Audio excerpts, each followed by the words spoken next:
ジの方当たってる。アジの方当たってる。竿押さえてる。見て、見て、来た。来た来た来た。このまま、とりあえず当たりを見てもらいたいから、このまま放置でいきますね。一応当たりみんなに見てもらいたいから、このまま放置。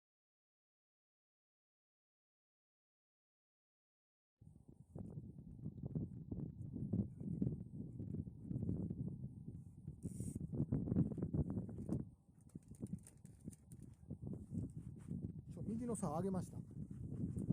今押さえ込んでるからね。もう今日は一発目は遅れへんからね。みんなに当たり見てもらうために、このまま。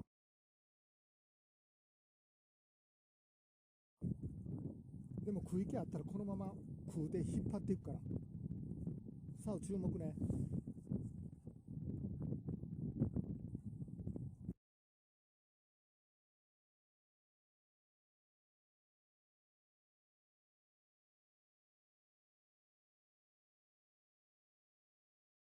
かなり浅い。まだ加えてる、まだ加えてる。入った入った入った。かかった。右に走ってるね。かかったよ。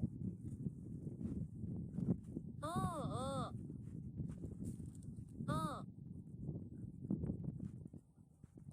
これは面白い。わら。